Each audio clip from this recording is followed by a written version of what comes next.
Hello बच्चों, life processes का आज हम थर्ड वीडियो शूट करेंगे। थर्ड वीडियो आप लोग देखोगे। उससे पहले बहुत अच्छा बच्चों ने काम किया, मतलब 15-16 बच्चे इतने अच्छे हैं 10th के जिन्होंने बहुत अच्छे मतलब आपने होमवर्क सेंड किया है। और भी जो बच्चे अच्छा होमवर्क सेंड करेंगे हम होमवर्क करके भेजेंगे। और इस वीडियो में जो भी मैं करवाऊँगा उसको नोट करना, इवन यही आपका होमवर्क है, करके भेजेंगे। उनका मैं ऐसे नाम लिखूंगा और बहुत ज़्यादा कोई वो नहीं है, लाइन वाइज कुछ नहीं है, बट सब ने अपनी तरीके से बहुत अच्छी कोशिश की है। कुछ बच्चे न्यू भी थे जिन्होंने इस बार होमवर्क किया, बहुत अच्छा लगा।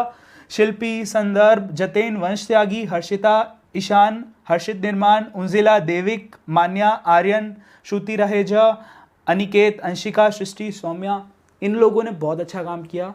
और आगे भी आप मुझे होमवर्क सेंड करेंगे तो मैं आपका नाम ऐसे ही लिखूंगा और जो बच्चा एक्स्ट्रा होंगे उनका भी नाम लिख दूंगा। कुछ कुछ बच्चे हैं जो अभी तक नहीं कर पाए, कोई बात नहीं, या किसी का नाम छूट गया हो तो आई एम सॉरी, बट आप अच्छे से काम करते रहें, ठीक है। लाइफ प्रोसेसेस वैसे ही आपका 8 to 10 मार्क्स का चैप्टर है, इसलिए बहुत इंपॉर्टेंट भी है और इंटरेस्टिंग भी है। तो अभी तक हमने पढ़ा था न्यूट्रिशन इन प्लांट्स, ठीक है। आज हमें स्टार्ट करना है कि कैसे प्रोसेस होता है अमीबा, मतलब लाइफ प्रोसेस, अमीबा कैसे अपनी साइकिल चलाता है।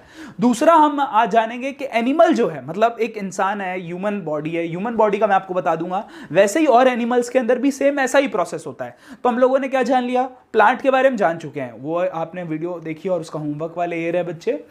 उसके बाद आज हम पढ़ेंगे अमीबा और एनिमल्स के बारे में, एनिमल्स मतलब ह्यूमन बॉडी के बारे में। तो digestion in amoeba and then human body. तो स्टार्ट करेंगे हम इन टॉपिक से। मतलब आपको मैंने लास्ट क्लास में बताया था कि इंजेशन कितना ज्यादा इंपॉर्टेंट है। इंजेशन मतलब आपका किसी भी बॉडी में खाना जाना मुंह से, माउथ ही कितना ज्यादा इंपॉर्टेंट होता है हमारा, पर अमीबा में माउथ नहीं होता। तो अमीबा कैसे करता है उसका स्टार्ट करेंगे हम लोग। पहले मैं आपको डायग्राम बना के दिखाऊंगा उसका, और आप सेम टू सेम वैसे ही 5 से 6 स्टेप, ये पूरे के पूरे 5 से 6 स्टेप आपको अमीबा के डायग्राम से बताना है। ऐसे साइड में ये 5 पॉइंट लिखना है आपको, और साइड बाय साइड आपको डायग्राम भी दिखाना है। बस आपको इससे ज्यादा नहीं करना होता अमीबा के बारे में, क्योंकि 2 से 3 मार्क का क्वेश्चन आता है तो उतना कवर हो जाता है।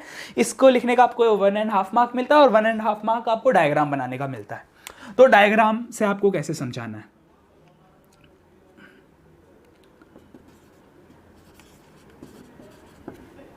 तो डायग्राम से मैं आपको बताता हूं। सबसे पहले आप नॉर्मल पहले अमीबा बना दो। अमीबा की सबसे अच्छी बात है इसे हर कोई बना सकता है, क्योंकि इसकी कोई पर्टिकुलर शेप नहीं होती, तो आप ऐसे बादल जैसा भी बना सकते हो। और अमीबा के अंदर आप उसकी एक तो उस अमीबा के सेल को दिखाओ और उसके न्यूक्लियस को दिखाओ। तो ये अमीबा का न्यूक्लियस है आपका और ये उसका पूरा सेल है। तो अभी इसने कुछ किया नहीं है, अभी कोई भी स्टेप नहीं दिखाया आपने, स्टेप आपको बाद में दिखाना है। पहले आपको नॉर्मल अमीबा दिखाना है, और कहीं आपको दूर, यहां इस अमीबा से कहीं दूर आपको एक फूड पार्टिकल दिखाना है कि ये एक फूड पार्टिकल है। तो सबसे पहले अमीबा जहां दूर होता है तो यहां पर एक फूड पार्टिकल होता है। तो सबसे पहले आपको ये वाला डायग्राम बनाना है, इसको मैं बॉक्स में डाल देता हूं, ठीक है। ये आपका फर्स्ट डायग्राम हो गया। उसके बाद आपको सेकंड डायग्राम में क्या करना है, सेकंड डायग्राम में आपको इस बार अमीबा का हल्का सा आपको माउथ जैसा बनाना है, और इसको ऐसा दिखाना है कि ये फूड पार्टिकल को अपने अंदर लेने जा रहा है। सेकंड इसका स्टेप ये होगा आपका, ये आपका सेकंड आपको डायग्राम ये बनाना है। इसके अंदर आपने पता है क्या दिखाना है कि ये अमीबा था, ये उसका न्यूक्लियस है पर्टिकुलर, और ये जो फूड पार्टिकल है उसके अराउंड ये एक ऐसे जैसे पुलिस घेरती है ना चारों तरफ से, वैसे ही अमीबा भी घेरने की कोशिश कर रहा है इस फूड पार्टिकल को। तो देखते हैं इसकी कोशिश कैसी जाती है। पर इस वाले पार्ट को, ये वाला जो आपका सेकंड आपने डायग्राम बनाया है, ये आपका है इंजेशन। अब ये इंजेशन क्यों है और इस पर मैंने सूडोपोडिया क्यों लिखा हुआ है। सूडोपोडिया का मतलब होता है फेक एक्टिंग, फेक फीड्स, आप ये भी बोल सकते हैं। कुछ लोग बोलते हैं फॉल्स माउथ। आप ये याद रखिए कि देखो अमीबा के पास पैर तो नहीं होते, पर वो फिर भी अपने आप को फैलाने की कोशिश करता है, उस चीज को सूडोपोडिया बोलते हैं। सूडोपोडिया मतलब होता है जिसके अंदर मुंह ना हो, जिसके पैर ना हो, पर फिर भी वो ऐसा शो करे कि वो अपने आप को फैला रहा है, जैसे मुंह की तरह खोल रहा है। तो वैसे ही ये अराउंड चारों तरफ किसके आना चाहता है अमीबा, इस फूड पार्टिकल के अराउंड। ये आपका फूड पार्टिकल है, फूड पार्टिकल, उसके अराउंड इसने घेर लिया है। इस सेकंड वाले पॉइंट को, ये सेकंड जो आपका डायग्राम है, ये आपका क्या है, इंजेशन, ठीक है। Ingestion means pseudopodia. सूडोपोडिया इसको आप ऐसे लिख भी सकते हो कि ये जो माउथ इसका काइंड ऑफ बन रहा है, ये आपका सूडोपोडिया है। उसके बाद हम आते हैं थर्ड स्टेप पे। थर्ड डायग्राम बना के दिखाता हूं मैं आपको क्या करना है। आपको इस बार आपको अमीबा पूरा बना देना है, अमीबा, और अमीबा के अंदर ऐसे बड़ा सा आपको दिखाना है कि ये फूड पार्टिकल है, ये अंदर वाला फूड पार्टिकल है। तो ये ऊपर इसके सर्कल क्या है, ये आपका इस बार बनेगा फूड वैक्यूल, फूड वैक्यूल। तो आपको थर्ड डायग्राम में फूड वैक्यूल को दिखाना है, ठीक है। और ये इसका न्यूक्लियस तो है ही, एन फॉर्म न्यूक्लियस। अब फूड वैक्यूल का मतलब क्या है? देखो अमीबा जब भी किसी चीज को डाइजेस्ट करना चाहता है ना, जैसे हमारे पास स्टमक है डाइजेस्ट करने के लिए, हम खाना खाते हैं स्टमक के अंदर जाता है, बट अमीबा जो है वो अराउंड एक वैक्यूल बना देता है। मतलब वैक्यूल में पता है क्या क्या चीज होती है? वैक्यूल में फूड पार्टिकल होता है प्लस थोड़ा वाटर होता है डाइजेस्ट करने के लिए।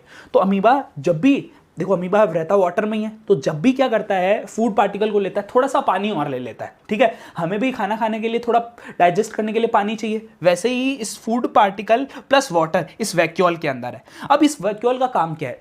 वैक्यूल का काम है धीरे धीरे धीरे धीरे धीरे धीरे फूड को ब्रेक करना। देखो एब्जॉर्प्शन अब तीसरा स्टेप होगा ना। देखो इसने पहले तो इंजेक्शन किया, इंजेक्शन मतलब खाना खा लिया। दूसरा इसने क्या किया? फूड वैक्यूल को डाइजेस्ट करने की कोशिश की, और डाइजेस्ट करने के लिए उसने, जैसे हमारे पास स्टमक है, उसने फूड वैक्यूल के अंदर डाल दिया। अब देखो इस वाले डायग्राम में क्या होगा,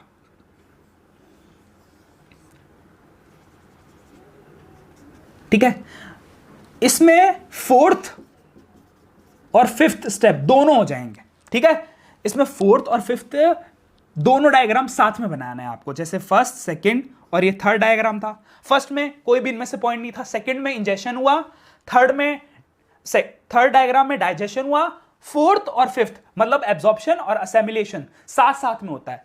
एब्जॉर्प्शन और असेमिलेशन साथ साथ में होता है। किसके अंदर साथ में होता है? इस अमीबा के अंदर। हमारे अंदर तो क्या होता है, पहले खाना अलग से आता है, पहले खाना डाइजेस्ट होता है, फिर हमारे सेल्स में आता है। पर अमीबा के अंदर पहले से ही खाना उसकी सेल में ही है, एक ही तो सेल है। अब देखो हमारे बॉडी में खाना डाइजेस्ट स्टमक में होगा और बाद में सेल्स में आएगा, पर अमीबा का ऐसा कुछ नहीं है। उनका एब्जॉर्प्शन और असेमिलेशन एक ही साथ हो जाता है। उनका खाना कहीं स्टमक से तो डाइजेस्ट होकर आता नहीं है, उनके खुद के ही सेल में हो रहा है सब कुछ, एक ही तो होता है अमीबा सेल, यूनिसेलुलर है। तो याद रखना फोर्थ और फिफ्थ स्टेप साथ में होंगे, मतलब कि फोर्थ और फिफ्थ डायग्राम साथ में होगा, जिसमें एब्जॉर्प्शन और असेमिलेशन साथ में होगा। अब आप मुझे बताओ कि इसके अंदर हुआ क्या? इसके अंदर आप बताओगे कि जो अमीबा है इसके अंदर फूड वैक्यूल अब तो गायब हो गया। मतलब इसने पता है स्लोली वैक्यूल को खत्म किया, स्लोली वैक्यूल से एब्जॉर्प्शन किया, इस वैक्यूल को पूरा एब्जॉर्ब कर लिया।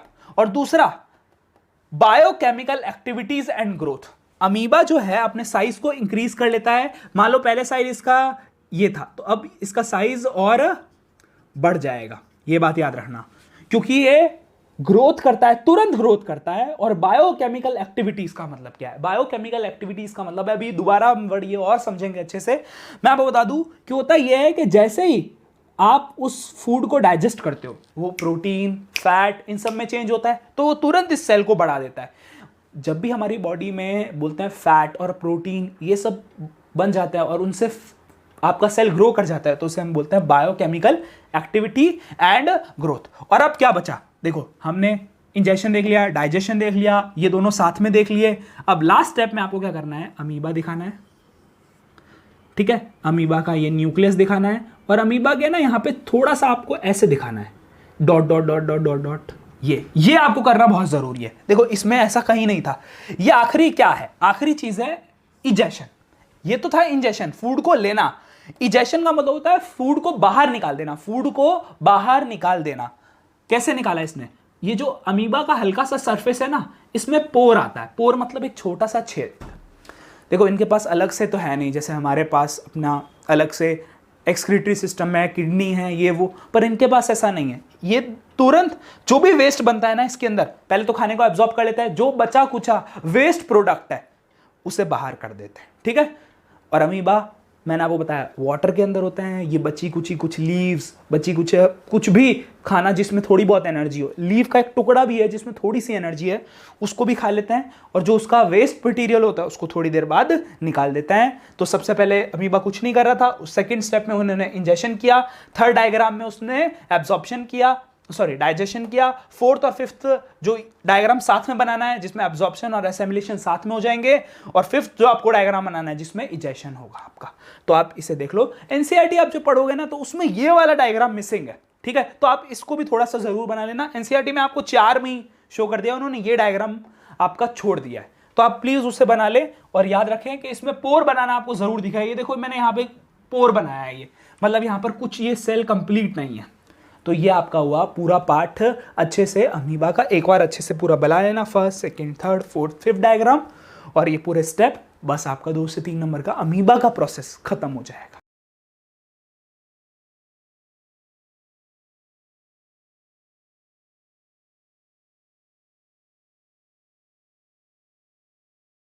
बच्चों अमीबा का क्लियर हो गया। अब हम देखेंगे आराम से कि ह्यूमन जो है, मतलब इंसान जो है, उसके अंदर डाइजेशन कैसे होता है। ह्यूमन डाइजेस्टिव सिस्टम आप ये भी बोल सकते हो, दूसरा डाइजेशन प्रोसेस बोल सकते हो, और तीसरा सबसे ज्यादा जो वर्ड यूज होता है, मतलब साइंटिफिक वर्ड है ये जो यूज करते हैं, पूरा वर्ल्ड इसको यूज करता है, वो है human alimentary canal. Alimentary canal का मतलब क्या है पता है आपको? जब हम खाना खाते हैं, माउथ से लेके पूरा जहां तक डाइजेशन होता है, जब तक आप खाना एक्सक्रीट नहीं कर देते, मतलब खाना बाहर नहीं निकाल देते, तब तक पूरा एक पाइप है, ठीक है, उस पाइप में ही घूमता रहता है आपका खाना, ठीक है, इस पाइप से कभी बाहर नहीं जाता, मतलब एक पूरी कैनाल है। कैनाल का मतलब होता है जैसे पाइप सिस्टम है ना, कभी पाइप मोटा होता है, कभी पाइप छोटा होता है, वैसे ही जैसे आप मुंह से खाते हो तो पहले आपका फूड पाइप से होते हुए स्टमक में, होते हुए स्टमक में आगे फिर small intestine, large intestine, liver, और ऐसे करके आपका पूरा खाना बाहर निकलता है। तो इसलिए हम इसे बोलते हैं ह्यूमन एलिमेंट्री कैनाल। तो आप जरूर लिख लेना कि डाइजेशन प्रोसेस को हम ह्यूमन डाइजेस्टिव सिस्टम भी बोलते हैं और ह्यूमन एलिमेंट्री कैनाल भी बोलते हैं। तो अब स्टार्ट करेंगे माउथ से, क्योंकि माउथ में आप जानते हो इंजेशन होता है, ठीक है, इंजेशन मतलब जहां से हम खाना लेते हैं। तो माउथ में क्या पार्ट है, ठीक है, मैं ना आपको नीचे जो है, मतलब डिस्क्रिप्शन बॉक्स में आप देखते रहना, सबकी डेफिनेशन भी मैंने डाली हुई होगी, ठीक है, और बीच बीच में मैं आपको पिक्चर्स और फोटोज भी डालता रहूंगा, ठीक है, जिससे क्या होगा कि आपको जो भी उन पिक्चर्स पे लिखा हुआ हो तो आप उसे जरूर एक बार लिख लें, ठीक है। तो माउथ क्या काम करता है? तो माउथ जो है उसके अंदर बहुत ज्यादा, बोलते हैं जब हम खाना खाते हैं तो उसका 25% डाइजेशन तो माउथ में ही हो जाता है। ऐसे कैसे? देखो माउथ में ना आपकी जो पहला माउथ है उसके अंदर आपकी 3 चीजें बहुत मेन है। पहला आपकी टीथ, ठीक है, दूसरा आपकी टंग,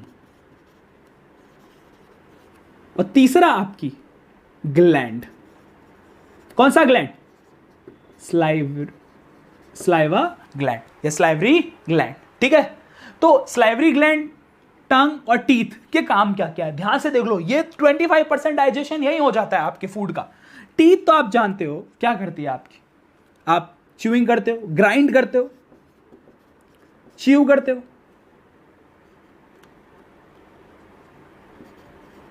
च्यू करते हो, और आप क्या करते हो, उन्हें ब्रेक करते हो। तो आपका 3 प्रोसेस टीथ में ही हो जाता है, ग्राइंड, च्यू और उसे ब्रेक करना। टंग क्या करती है? ट्विस्ट करती है खाने को, ट्विस्ट करती है, ठीक है, और रोल करती रहती है, ठीक है। जब भी आपको पूरा टेस्ट लेना हो और आप देखते हो च्यू करने के साथ साथ आप उसको ट्विस्ट करते रहते हो, खाने को रोल करते रहते हो, और साथ ही में आप उसका क्या करते रहते हो, टेस्ट लेते हो। तो ये 3 चीजें कौन करती है? आपकी टंग करती है। तो आप आराम से, मेरे पास देखो जगह कम है इसलिए, पर आप खुला खुला इसको पक्का बनाना, ग्राइंड, च्यू और ब्रेक खाने को, फिर ट्विस्ट, रोल और टेस्ट। और स्लाइवरी ग्लैंड सिक्रीट करती है, क्या करती है? सिक्रीट करती है स्लाइवा। पता है आपको स्लाइवा जो है,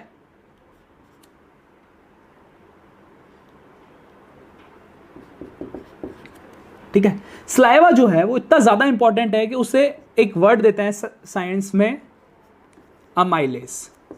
आप जब भी साइंस के अंदर आप देखोगे, बुक पढ़ोगे, तो आपको पता है स्लाइवरी अमाइलेज या अमाइलेज इसका नाम होता है। किसी किसी का जिसका स्लाइवा नहीं बनता है ना, उसे डॉक्टर बल्कि एक केमिकल से बनी हुई, ठीक है, एक मेडिसिन भी देता है, सिरप भी देता है, जो होती है अमाइलेज, पर वो लैब में बनाई जाती है।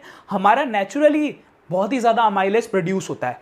उस अमाइलेज में क्या होता है, खास बात मैं आपको बता देता हूं। खास बात अमाइलेज की ये है, ये आपको जरूर लिखना है एग्जाम में, कि आपका क्या होता है, स्टार्च होता है या कॉम्प्लेक्स शुगर होता है, कॉम्प्लेक्स शुगर, कॉम्प्लेक्स शुगर, उसे अमाइलेज या सलाइवरी अमाइलेज सिंपल शुगर में चेंज कर देता है, शुगर में चेंज कर देता है। ठीक है, आप जानते हो जब आप खाना खाते हो ना तो डायरेक्ट शुगर नहीं खाते, आप स्टार्च खाते हो, स्टार्च से पहले शुगर बनती है। तो याद रखना कि कॉम्प्लेक्स शुगर आपकी कन्वर्ट होती है सिंपल शुगर में, और उसमें ही आपका हेल्प करता है अमाइलेज। ठीक है, तो अमाइलेज बहुत इंपॉर्टेंट है, मतलब स्लाइवरी ग्लैंड आपकी बहुत इंपॉर्टेंट है। जब तक स्लाइवा बनेगा नहीं अच्छा तो आपका खाना डाइजेस्ट होगा नहीं। ठीक है, तो ये आपके लिए माउथ का सारा काम हो गया। दूसरा सबसे मेन वर्क कौन करता है? दूसरा आपका सबसे मेन वर्क करती है आपकी फूड पाइप। क्या करती है? Food pipe. ठीक है, साइंटिफिकली इसे लोग ईसोफेगस भी बोलते हैं। एक्चुअली में इसका स्पेलिंग ओ से स्टार्ट होता है, पर हम ओ साइलेंट रखते हैं, ईसोफेगस बोलते हैं। ठीक है, तो फूड पाइप अब आपकी क्या करती है? तो आपका माउथ तो आपको पता ही है 25% आपका डाइजेशन वही हो गया। अब फूड पाइप जो है वो आपके खाने को क्या करती है, कहां से कहां ट्रैवल करवाती है? ये ट्रैवल करती है फूड को, travel food from mouth to stomach. Yes, आप साथ ही साथ में लिखते रहें कि ट्रैवल फूड करती है फ्रॉम माउथ टू स्टमक। तो ये आपका फूड पाइप काम करती है, बहुत ही जबरदस्त फूड पाइप काम करती है। साथ में एडिशन में इसमें एक मूवमेंट होती रहती है। अब वो मूवमेंट कौन सी होती है, मैं आपको वो यहां पर एक क्लाउड में बना के दिखाता हूं कि वो मूवमेंट क्या है। वो मूवमेंट है, उस मूवमेंट का नाम है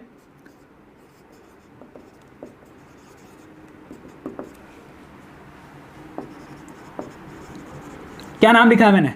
पेरिस्टाल्टिक मूवमेंट। अब ये क्या है पता है क्या? कई बार आप जल्दी जल्दी में जितनी आपकी पता है आपको फूड पाइप है ना, लगभग इतने ही डायमीटर की होती है, सेम जितना ये मार्कर का आपको दिख रहा है ना डायमीटर, उतनी ही फूड पाइप होती है। पर आप जल्दी जल्दी में इससे बड़ा खाना खा लेते हो, मतलब इससे बड़ा आप जो आपका निवाला होता है, आपका जो सब्सटेंस होता है वो इससे बड़ा होता है। उस केस में आपकी फूड पाइप एक्सपैंड कर सकती है, बहुत जबरदस्त होती है। मान लो कि आपकी फूड पाइप इस तरीके से है, पर अगर आपने बड़ा थोड़ा सा फूड ले लिया तो पता है ये इस तरीके से आपकी एक्सपैंड भी हो सकती है। ठीक है, पर जब ये एक्सपैंड होगी ना तो थोड़ी साइड से जो होगी वो कंट्रैक्ट हो जाएगी। देखो पूरी ऐसे थी तो क्या हुआ, साइड से थोड़ी पतली हो गई और बीच से बड़ी हो गई। इसी चीज को बोलते हैं पेरिस्टाल्टिक मूवमेंट। हम जब खाना जरूरत से ज्यादा लेते हैं, कई बार हिचकी भी आती है और कई बार इस तरीके से हमें महसूस भी होता है कि यार कुछ ज्यादा अटक गया, तो पानी पी लेते हैं। पर पानी भी यही उसी काम टाइम पे यही काम करता है। आपने कभी पानी पीते हुए ऊपर से आवाज भी सुनी होगी पेरिस्टाल्टिक मूवमेंट की। ठीक है, मैं वो आवाज निकाल नहीं सकता, बट वो एक तरह की आवाज होती है, मतलब जब आप पानी पीते हो तो आप महसूस भी करते हो कि कुछ ऐसे एक्सपैंड कर सा कर रहा है। तो वो आपकी फूड पाइप उस टाइम ज्यादा बड़ा फूड लेने पे इस तरीके से क्या हो जाती है, ऐसे यहां से बड़ी हो गई और साइड से छोटी हो गई। तो पेरिस्टाल्टिक मूवमेंट की डेफिनेशन क्या होगी?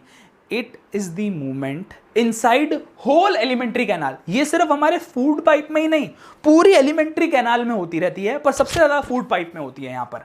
ठीक है, it is the movement in whole alimentary canal, ठीक है, विच डू कॉन्ट्रैक्शन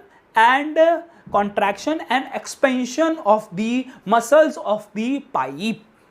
ठीक है, आपको समझ में आया होगा कि ये एक ऐसी मूवमेंट है जिससे आपकी कॉन्ट्रैक्शन और एक्सपेंशन होती रहती है, और ये एग्जाम में पूछा जाता ही जाता है। पता है आपको ये टॉपिक कितने मार्क का आता है? 5 मार्क का। सबसे ज्यादा क्वेश्चन 5 मार्क का ही आता है, और एक लौता आपको हर बार मिलेगा क्वेश्चन इसमें से कुछ ना कुछ। इसमें से कोई बार 5 भी चीजें आपको आ सकती है डिफाइन करने के लिए, पर कई बार बोलते हैं पूरा एक्सप्लेन करो, तो आपको पहले माउथ का बताना पड़ता है, फिर फूड पाइप का आपको बताना पड़ता है काम। अब तीसरी आपकी कहां पहुंचता है खाना? तीसरा आपका पहुंचता है खाना स्टमक में। बहुत ज्यादा इंपॉर्टेंट है। स्टमक में आप जानते हो गैस्ट्रिक जूस होता है। कौन सा? Gastric juice. अब गैस्ट्रिक जूस क्यों बोलते हैं इसे? क्योंकि अगर आपका ये ओवर जूस बन गया, ठीक है, तो आपको गैस की प्रॉब्लम भी हो सकती है। ठीक है, और ये ओवर क्यों बनता है और इसके अंदर क्या क्या सब्सटेंस होते हैं वो भी मैं आपको बताऊंगा।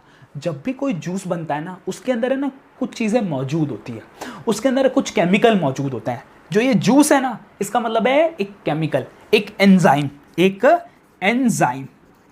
अब वर्ड मतलब क्या होता है एंजाइम? अगर आपने केमिस्ट्री का मेरा चैप्टर पढ़ा होगा तो उसके अंदर मैंने कैटलिस्ट बताया था, एक पूरी वीडियो। ठीक है, चाहे तो मैं आई बटन पे वो डाल भी दूंगा, एक कैटलिस्ट की वीडियो।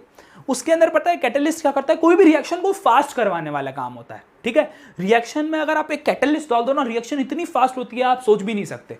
बट हमारे बॉडी में अगर एक एंजाइम बन जाए, अब कुछ लोग हैं क्या कहते हैं कि हम तो थोड़ा ही खाना खाते हैं पर हम मोटे रह जाते हैं, उनकी बॉडी में एंजाइम लेवल कम होता है जिस वजह से वो खाना अच्छे से ब्रेक नहीं हो पाता और वो पूरा का पूरा फैट बन जाता है। बट याद रखना, जिनकी बॉडी में बहुत सारा खाना खाते हैं वो, पर उनकी बॉडी में इतना जबरदस्त एंजाइम बनता है स्टमक के अंदर, ये गैस्ट्रिक जूस फूड को पूरा ब्रेक कर देता है और बहुत ज्यादा एनर्जी बनाता है। तो बच्चों मैंने आपको बता दिया एंजाइम क्या करता है। अब हम आते हैं कि फोर्थ पॉइंट, आपका फोर्थ, इसके अंदर क्या आपको चीज में याद रखनी है। अब आपको फोर्थ इसमें याद रखना है कि गैस्ट्रिक जूस के आपको कंपोनेंट बनाना है। ठीक है, पहले आपने माउस बता दिया, फिर आपने फूड पाइप बता दिया, अब स्टमक में ही आप इसे बोलो, इसे मैं बोल देता हूं 3A या 3B, आप जो भी नाम रखो, कि थर्ड पार्ट में कुछ एक एक्स्ट्रा चीज हुई। गैस्ट्रिक जूस तो स्टमक ने बनाया, पर स्टमक में और इस गैस्ट्रिक जूस ने क्या करा, इस गैस्ट्रिक जूस को हम 3 कंपोनेंट में डिवाइड करते हैं। गैस्ट्रिक जूस मतलब 3 चीजें। अब गैस्ट्रिक जूस जो है उसके अंदर एक होता है आपका पेप्सिन, पता है इनकी भी पूरी की पूरी मेडिसिन आती है, पूरी की पूरी इसकी भी सिरप आती है जिनको नहीं बनता पेप्सिन। ठीक है, दूसरा आपका होता है HCl, ये एक आपका एसिड है। ठीक है, और तीसरा आपका होता है म्यूकस। अब मैं आपको एक बार बता देता हूं कि मान लो ये आपका फूड पाइप थी। ठीक है, फूड पाइप से आपका खाना ऐसे स्टमक में आया, ये आपका स्टमक है। ठीक है, अच्छे से बना दिया मैंने आपका स्टमक, ये आपका स्टमक है। स्टमक है ना, उस पे पहले मैं म्यूकस बताता हूँ। म्यूकस है ना, यहाँ पर एक बहुत चिपचिपा स्लाइवा टाइप का, मतलब बहुत ही ज़्यादा स्टिकी, स्लाइवा से भी ज़्यादा स्टिकी यहाँ पे मौजूद आपका म्यूकस होता है। ठीक है, और उसके अंदर आपका बहुत ज़्यादा यहाँ एसिड रहता है, बहुत ज़्यादा यहाँ तगड़ा एसिड रहता है। अब होता क्या है कि म्यूकस इस एसिड से बचाता है। पता है आपको इस एसिड का पीएच, अभी पीएच के बारे में नहीं पता पर मैं लिख देता हूं, जितना 0 के पास पीएच होता है उतना ज्यादा एसिडिक होता है। 2.2 बहुत ही ज्यादा खतरनाक पीएच है। अब इस पीएच में क्या होता है, इस पीएच का मतलब है कि एसिड इतना ज्यादा खतरनाक है कि इसके अंदर कोई भी चीज डालेंगे ना तो वो ब्रेक हो जाएगी। कई बार आप एसिड को एकदम से ऐसे डालते हो, किसके अंदर, आप सरफेस के अंदर, मतलब आप जो आपका फर्श है उसके अंदर आपने एसिड डाला तो एक तो कलर कैसे उड़ जाता है, वैसे ही ये एसिड उससे भी ज्यादा खतरनाक होता है कि इसके अंदर कोई भी आप चीज डालोगे तो एकदम से ब्रेक हो जाएगी। अब मैं आपको बताता हूं एक्चुअली में एसिड क्यों है हमारे स्टमक में। इसीलिए ताकि कोई भी ऊपर से फूड का सब्सटेंस आए इस एसिड के अंदर, स्टमक के अंदर, ठीक है, तो ये एकदम से ब्लास्ट करे, उसको ब्रेक कर दे, एकदम छोटे छोटे टुकड़े कर दे। मान लो आपने कुछ भी पनीर खाया तो उसके एकदम छोटे टुकड़े हो जाएंगे। आपको क्लियर हुई वो बात? ठीक है, छोटे टुकड़े होने से क्या फायदा हुआ, फायदा ये हुआ कि आपके ब्लड में वो जल्दी मिक्स होगी अभी चीज। ठीक है, तो आपको एसिड का मतलब समझ में आ गया होगा। अब जैसे ही खाना आता है एक और चीज आती है पेप्सिन, वो आती है पेप्सिन सिर्फ पता है ज्यादातर प्रोटीन जो होती है, ठीक है, 95% प्रोटीन जो होता है ना उसको डाइजेस्ट करती है, क्योंकि सबसे ज्यादा आपके पूरे खाने में डाइजेस्ट करना मुश्किल होता है प्रोटीन को। देखो प्रोटीन का क्या फॉर्मूला है ना, किसी डॉक्टर से पूछ लेना, उसको भी नहीं आएगा प्रोटीन का पूरा फॉर्मूला। पता है प्रोटीन का फॉर्मूला लिखते लिखते पूरे पेज भर जाते हैं एक प्रोटीन का फॉर्मूला, क्योंकि प्रोटीन बहुत ही कॉम्प्लेक्स होता है। फैट का फॉर्मूला बहुत सिंपल, शुगर का फॉर्मूला बहुत सिंपल, पर प्रोटीन का फॉर्मूला इतना टफ होता है क्योंकि उसके अंदर पता है और भी ज्यादा उसके अंदर क्या होता है, अमीनो एसिड होता है, बहुत ज्यादा उसके चेन्स होते हैं प्रोटीन के। तो इसलिए याद रखना कि प्रोटीन को ब्रेक करना सबसे मुश्किल होता है, इसीलिए सबसे पहले स्टमक में प्रोटीन ब्रेक होता है। और उसे कौन करता है ब्रेक? पेप्सिन। पहले एसिड तो उसे टुकड़े कर दिए, अब उस प्रोटीन के जो मेन कंपोनेंट है वो कौन निकालेगा? पेप्सिन। तो मैं तीनों के वर्क लिख देता हूं फटाफट। क्या क्या है वर्क? आप सबसे पहले लिखोगे एसिड क्या काम करता है? Provide acidic medium for breakdown of food। सही है। पेप्सिन क्या करेगा? आपका पेप्सिन क्या करेगा? तो पेप्सिन आपको पता है ये करेगा convert protein into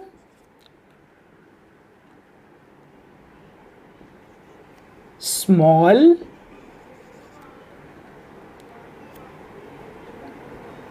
parts, convert protein into small parts. ठीक है, और म्यूकस क्या करेगा? प्रोटेक्ट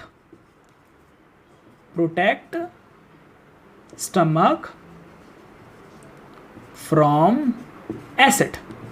अब इतना एसिड खतरनाक होता है तो पता है म्यूकस ही हमारे स्टमक को बचा सकता है। ये भी लोग बोलते हैं it is present in inner lining, present in inner lining, present in inner lining.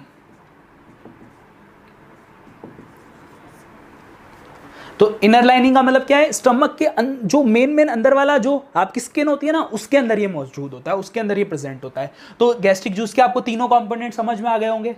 हम लोग पहले माउथ से चले, फिर फूड पाइप में आए, फिर स्टमक में आए, अब किस में आएंगे? अब हम सीधा पता है किसके अंदर आ जाएंगे, small intestine. Intestine, small intestine क्या काम करता है? अब आपको पता है एक बात, ये बात हमेशा दिमाग में रखना कि स्मॉल इंटेस्टाइन खुद का कोई जूस नहीं बनाता, खुद का कोई जूस नहीं बनाता, ठीक है। स्मॉल इंटेस्टाइन इतना स्मार्ट होता है कि अपना जो भी उसके अंदर सब्सटेंस, अपना भी जो भी उसके अंदर खुद एंजाइम आएगा, एंजाइम मतलब जानते हो ना, कैटलिस्ट, जो खाने को ब्रेक करने का काम करेगा। तो स्मॉल इंटेस्टाइन खुद तो कोई अपना जूस नहीं बनाता, पर वो पेनक्रिया और लिवर दोनों से जूस मंगाता है। स्मॉल इंटेस्टाइन, लिख लेना, small intestine does not secrete its own juice, it receives juice from pancreas and liver, complete। तो स्मॉल इंटेस्टाइन खुद का तो कोई जूस नहीं बनाता, बट सबसे ज्यादा लॉन्ग टाइम तक आपका फूड किस में रहता है? स्मॉल इंटेस्टाइन में ही रहता है, ठीक है। अब एक और आपको फैक्ट वाली बात बता दूं, स्मॉल इंटेस्टाइन का नाम तो बड़ा स्मॉल है, पर ये लार्ज से भी बड़ा है। मतलब क्या है, देखो, मान लो कि मेरे पास ये है, इसका डायामीटर कितना है? इसका डायामीटर बड़ा ही स्मॉल है, ज्यादा मोटी नहीं है ये, ठीक है, पर लंबी काफी है, समझ में आया?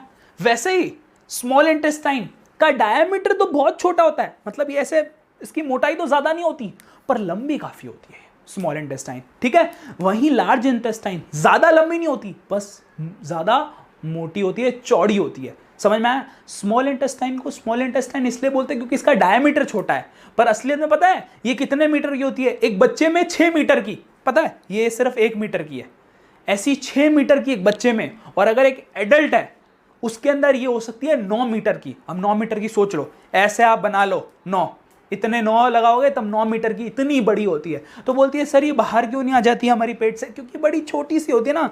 तो ऐसे देखो, अभी ऐसे देखने में तो बड़ी लग रही है, पर इसको अगर मैं पूरा ऐसे कर दूं तो पूरा हाथ से भी, हाथ में आ गई एकदम।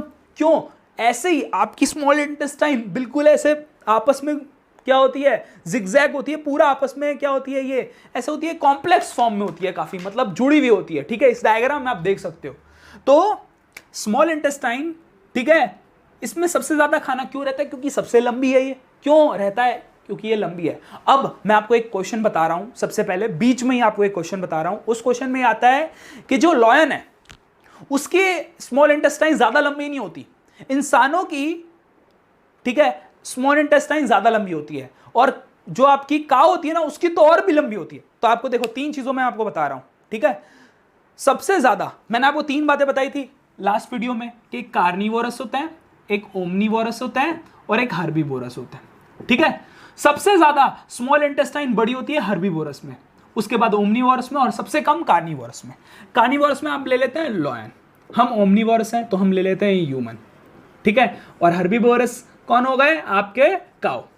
तो स्मॉल इंटेस्टाइन सबसे लंबी हर्बीवोरस में होती है, फिर हम लोगों में होती है, और फिर लायन में होती है। एग्जाम में क्वेश्चन आता है वाई कार्निवोरस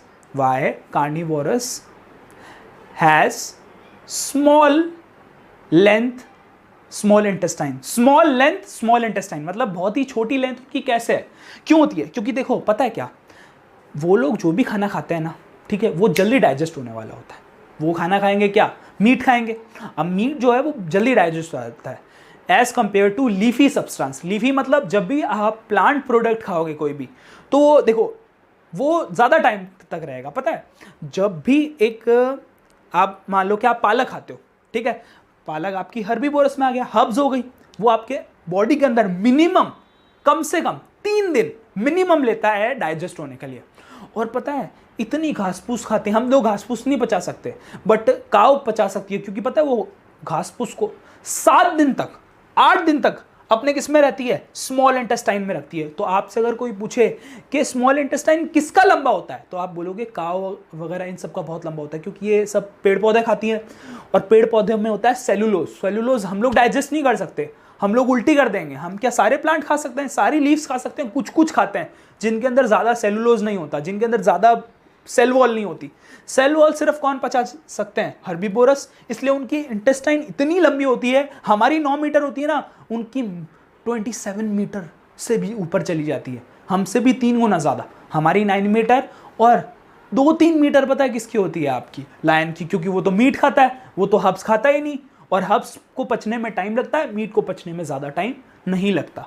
इसलिए याद रखना, why carnivorous has long lengthed small intestine, because they eat only flesh and it digests easily, and while herbivorous have long lengthed small intestine because they eat herbs or they eat plants that have cellulose which is difficult to digest। तो आप ये बात याद रखना, ये small intestine पे एक question जरूर आता है ऐसा, ठीक है। अब आते हैं हम किस पार्ट के अंदर आएंगे, सोचो। अब हम ये जानेंगे कि आपका जो स्मॉल इंटेस्टाइन है वो किस किस से क्या क्या सिक्रीशन लेता है। तो आपका जो स्मॉल इंटेस्टाइन है, स्मॉल, ठीक है, उसने क्या क्या लिया, एक तो पेनक्रिया से लिया, ठीक है, और एक उसने क्या किससे सिक्रीशन लिया है, अपना लिवर से।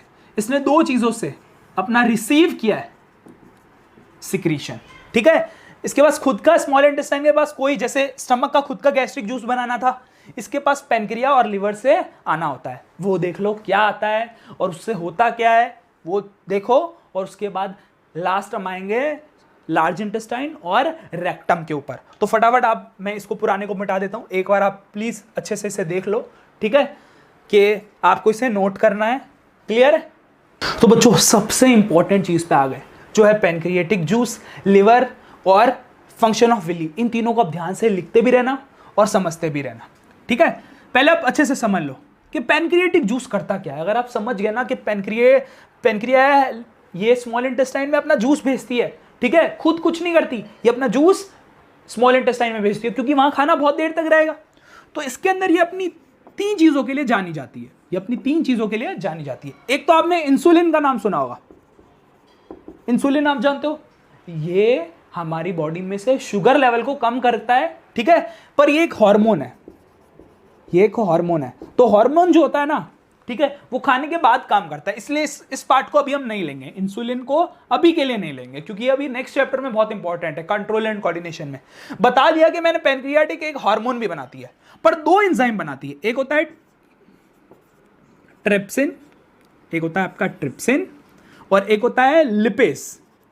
ये दोनों हार्मोन नहीं है, ये दोनों एंजाइम है,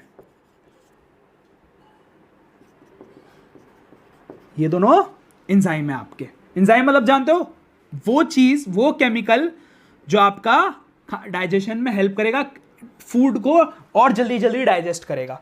तो ट्रिप्सिन और लिपेज एंजाइम है, और इंसुलिन एक हार्मोन है। हार्मोन जो होता है वो खाने वाने के बाद काम करता है, ठीक है, तो इसलिए इसे हम नहीं ले रहे, पर ट्रिप्सिन और लिपेज को लेंगे। जो ट्रिप्सिन है, ठीक है, ये पता क्या करता है, प्रोटीन को पेपिटोन्स में,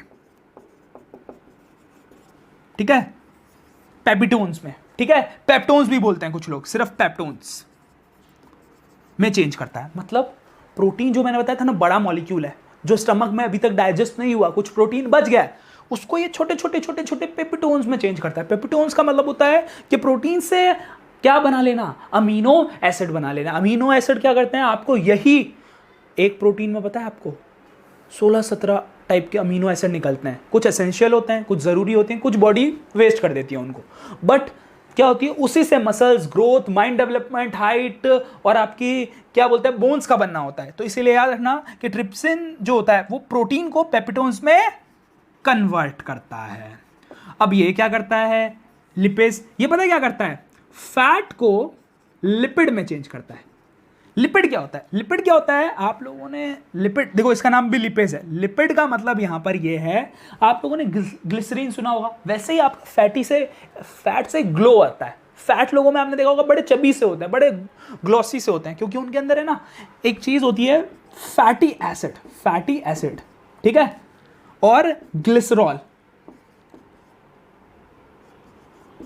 तो ग्लिसरॉल और फैटी एसिड उन्हें बहुत ज्यादा क्या देता है आपका? ग्लिसरॉल और फैटी एसिड उन्हें चबी बनाता है। तो आपका जो लिपिड है वो फैटी एसिड प्लस ग्लिसरॉल होता है। अब आते हैं हम बाइल जूस पे, यानी कि इमल्सिफिकेशन पे। इमल्सिफिकेशन का मतलब क्या? बाइल जूस क्या? जैसे इसने पेनक्रियाज ने 3 चीजें बनाई थी, वैसे ही लिवर 2 चीजें बनाएगा, ठीक है। एक तो आपका बाइल, एक आपका बाइल सॉल्ट, ठीक है। बाइल सॉल्ट तो आपका जाके यूरिया बनाएगा, ठीक है। जब भी आपकी लिवर काम करता है ना तो एक बाइल सॉल्ट बनाता है, ठीक है, और एक बाइल बनाता है, ठीक है।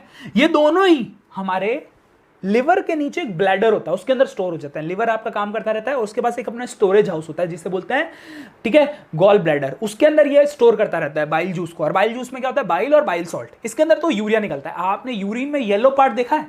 यूरिन में जो येलो पार्ट होता है ना वो यूरिया निकालता है, ठीक है, वो वेस्ट होता है। मेन काम होता है बाइल का। ये बाइल पता है आपको, बता दूं मैं आपको, ठीक है, लार्ज फैट मॉलिक्यूल्स को, कुछ लोग ये भी बोलते हैं लार्ज फैट ग्लोब्यूल्स, पर आप बोलोगे लार्ज फैट मॉलिक्यूल को, मतलब बड़े जो फैट के मॉलिक्यूल है उन्हें छोटे छोटे स्मॉल फैट मॉलिक्यूल्स में चेंज करता है, फैट मॉलिक्यूल्स में चेंज करता है। तो आप ये प्लीज नोट कर लेना, मैं यहां लिख रहा हूं that what emulsification do in liver, what emulsification do in liver, it converts large fat globules or molecules into small fat molecules or globules। means अगर आपके बॉडी में फैट बड़ा ही रह जाएगा तो डायरेक्ट स्टोर हो जाएगा, उससे छोटे छोटे पार्ट में ब्रेक कर दो ताकि उसकी जल्दी एनर्जी बन जाए। इसलिए इमल्सिफिकेशन की डेफिनेशन क्या होगी? It is conversion of large fat molecules into small fat molecules by the help of bile juice which is produced by liver. Emulsification हो गया, पैनक्रिएटिक जूस में आपकी 3 चीज हो गए। अब आएंगे हम फंक्शन ऑफ विली पे। विली क्या काम करता है? आपको एग्जाम में villi, peristaltic movement, pancreas, bile juice, और मैं जो 2-3 बीच में क्वेश्चन बता रहा हूं ऐसे आते ही हैं क्योंकि 5 नंबर का आपका टॉपिक है। तो विली को अब थोड़ा सा ध्यान से समझना, मैं आपको बताऊंगा क्या काम करेगा। जल्दी देखो, मैंने आपको बताया था हमारा जो स्मॉल इंटेस्टाइन होता है काफ़ी लंबा होता है, मान लो ऐसे बहुत ज़्यादा लंबा है वो, ये आपका बहुत ज़्यादा ऐसे लंबा है, ठीक है। इसके अंदर है ना ऐसा फिंगर जैसे ऐसे हेयर टाइप होता है, फिंगर जैसे, इसे फिंगर लाइक प्रोजेक्शन बोलते हैं। ऐसे बीच बीच में ऐसे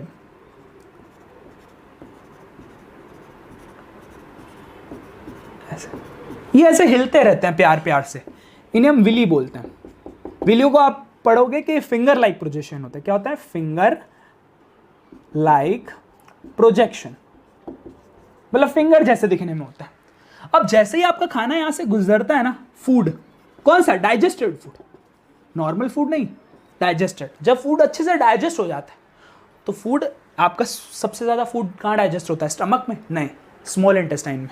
तो होता क्या है, जैसे ही फूड इसके अंदर आएगा ये विली ऐसे ऐसे काम करते रहते हैं, जो भी छोटा फूड होता है ना उसको खींच के ब्लड में डाल देता है। अब ब्लड में क्यों डाल रहे हैं? क्योंकि भैया ब्लड से ही तो पूरी बॉडी में जाएगा, खाना स्टमक में ही थोड़ी ना सारा रहेगा, स्मॉल इंटेस्टाइन में थोड़ी ना रहेगा। जो भी डाइजेस्टेड फूड होगा विली उसे एब्जॉर्ब करवा देगी ब्लड में, क्योंकि मैंने आपको बताया था एब्जॉर्प्शन बहुत इंपॉर्टेंट है। सबसे पहले इंजेशन, फिर आपका डाइजेशन और फिर आपका कौन सा? एब्जॉर्प्शन। तो विली डू एब्जॉर्प्शन, याद रख पाओगे कि विली डू एब्जॉर्प्शन। तो इसकी पूरी डेफिनेशन क्या बोले? Villi is a finger like projection, villi is a finger like projection which do absorption of digested food into blood. Cool. तो ये आप 1 नंबर का लिख देना विली के बारे में। देखो स्मॉल इंटेस्टाइन आपने कर लिया, अब स्मॉल इंटेस्टाइन ने किया क्या? स्मॉल इंटेस्टाइन ने प्रोटीन को भी ब्रेक किया, किसमें? अमीनो एसिड, पेप्टोन्स में। उसने और क्या क्या किया? आपके स्मॉल इंटेस्टाइन ने फैट को क्या किया? फैट को किस में चेंज कर दिया, स्मॉल ग्लोब्यूल्स में। जिसने क्या किया, स्मॉल ग्लोब्यूल्स किस में चेंज होते हैं, बाइल जूस में। तो एक तो प्रोटीन को पेप्टोन्स में, अमीनो एसिड में, फैट को फैटी एसिड ग्लिसरॉल में, और तीसरा पता है आपको, सलाइवा आपको थोड़े थोड़े में पीता भी रहता है, सलाइवा बॉडी के अंदर भी जाता रहता है, पता है वो सलाइवा आखिरी में जाके कहाँ रुकता है, वो भी स्मॉल इंटेस्टाइन में। स्मॉल इंटेस्टाइन इतना छोटा है, सलाइवा भी रोक के रखता है, ताकि अगर जो आप खाना ऐਵੇਂ ही जल्दी जल्दी खा लेते हो, वो अब आपका मुंह में तो डाइजेस्ट हुआ नहीं, शुगर डाइजेस्ट हुई नहीं, तो आपकी बाकी की जो शुगर होती है, कार्बोहाइड्रेट होता है, कार्बोहाइड्रेट मतलब शुगर, वो आपकी ग्लूकोज में चेंज हो जाती है। तो ये तीनों चीज़ें करता है आपका स्मॉल इंटेस्टाइन। तो स्मॉल इंटेस्टाइन सबसे मेन है, अगर वो उसके अंदर ज़्यादा कीड़े पड़ गए, ज़्यादा कुछ हो गया, तो आपकी डाइजेशन प्रोसेस बहुत ख़राब हो जाएगी। लार्ज इंटेस्टाइन करता है, ज़्यादा कुछ लिखना ही नहीं, लार्ज इंटेस्टाइन का बस इतना लिखना है, ठीक है, it absorbs excess water and, ठीक है, सॉलिडिफिकेशन ऑफ वेस्ट। वेस्ट जब आपका निकलता है ना, वो सॉलिड होके निकलता है, ठीक है, थोड़ा सा, तो सॉलिडिफिकेशन ऑफ वेस्ट और कलेक्शन ऑफ वेस्ट। और आखिरी में आप लिखोगे रेक्टम। रेक्टम से क्या होता है, आपका सुबह बाहर आ जाता है। तो आपके सारे प्रोसेस हो गए, माउथ, ईसोफेगस मतलब food pipe, stomach, small intestine में पेनक्रिया और लिवर जूस कितने काम के थे, लिवर फैट को डाइजेस्ट करता है, पेनक्रिया 2-3 टाइप के केमिकल निकालता है। और उसके बाद आपने पढ़ा लार्ज इंटेस्टाइन, उसका ज़्यादा रोल नहीं है, वेस्ट रिमूवल का काम करता है, रेक्टम भी वेस्ट रिमूवल का काम करता है। तो ये आपकी पूरी वीडियो थी, सारी चीज़ें जो स्क्रीन पे और मैंने इस पर लिखी है आपकी, वो प्लीज़ आप नोट कर लेना। Bye bye. Tell me pretty lies, look me in the face, tell me that you love me.